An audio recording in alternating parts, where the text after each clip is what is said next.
Hello, everyone. Welcome to the 700 Club. Well, President Trump is making it clear he wants Congress to pass a tax cut bill by the end of this year. The president spoke out again on taxes from the Rose Garden yesterday, and it looks like he has a strong supporter on Capitol Hill. Charlene Aaron brings us the story. President Trump and Senate Majority Leader Mitch McConnell promising sweeping changes by way of tax reform, while also insisting their relationship is outstanding, despite their public disagreements in the last few months. We are probably now, despite what we read, we're probably now, I think, at least as far as I'm concerned, closer than ever before. And the relationship is very good. We're fighting for the same thing. We're fighting for lower taxes, big tax cuts, the biggest tax cuts in the history of our nation. McConnell says he's on board, and his goal is tax reform by the end of the year. I want to underscore what the president said. We have the same agenda. We've been friends and acquaintances for a long time. We talk frequently. We don't give you a readout every time we have a conversation, but frequently we talk on the weekends about the issues that are before us. Obviously, passing the budget, which enables tax reform and tax reduction, comes next. The president has also voiced frustration with the Senate in failing to keep his campaign promise to repeal and replace Obamacare, but he isn't giving up. We are working very hard to get the tax cuts. We will continue to work hard to get the health care completed. For now, tax reform will be front and center. Congress faces tough challenges in getting a tax bill done this year. It's not clear yet if all of the Republican senators will vote for it, but many are already on board. Charlene Aaron, CBN News. Well, obviously, timing is of the essence here, end of the year being the key phrase, and we'll see whether Mitch McConnell can accomplish that or not. Well, in other news, it's a heartbreaking homecoming for many people in California who are going back to their homes after those incredibly devastating wildfires. John Jessup has that story from our CBN News Bureau in Washington. John? That's right, Terry. Many California residents are finally able to return home after some of the deadliest cluster of wildfires in state history. The wildfires killed at least 41 people and took fire crews more than a week to contain. As you can see here, some homes were left barely standing. Others have been reduced to ash. Lighter winds gave fire crews a chance to combat the flames and allow residents to go back to their neighborhoods. The return home is expected to be emotional. While some people's houses survived, others have lost everything. Well, another threat of war from North Korea warning nuclear war may break out at any moment, according to the regime's deputy United Nations ambassador.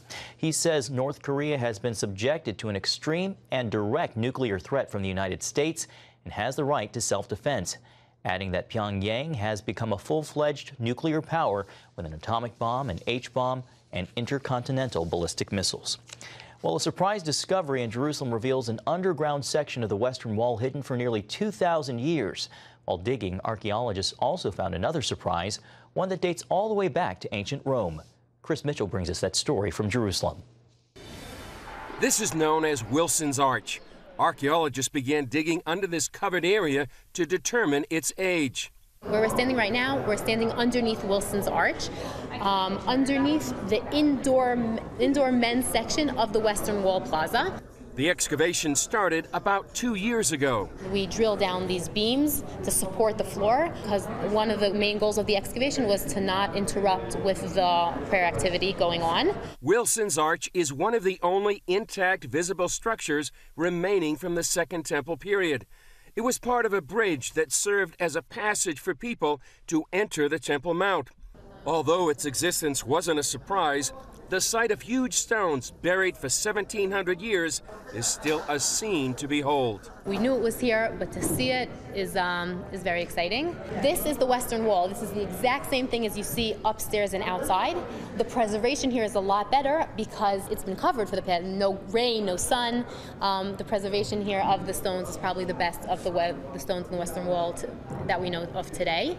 Still, once under the street, archaeologists came upon a surprise. The most interesting things that we found over here is a building, a semi-circular building or theater-like building. Dr. Avi Solomon said it's the first time in 50 years here that a public Roman building like this has been found. Therefore, the importance of the excavation is enormous.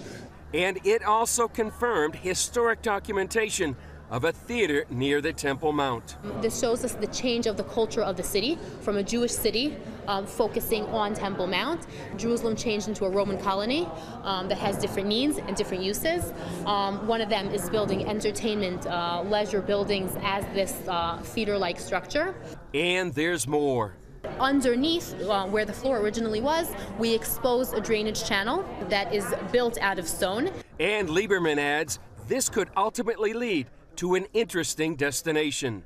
It might even connect to the same drainage channel we know in Robinson's Arch and in City of David. And if that's true, you could probably walk from underneath the Western Wall Plaza, Prayer Plaza of today, the modern Western Wall Plaza, all the way to Pool of Siloam. Archaeologists hope to open the site for sightseeing in a few years. Chris Mitchell, CBN News, Jerusalem. What an amazing archaeological discovery. Terry, back to you. It's fascinating, isn't it? Jerusalem, Israel in general, continue to offer up incredible artifacts and kind of a peek back at Jerusalem as it used to be.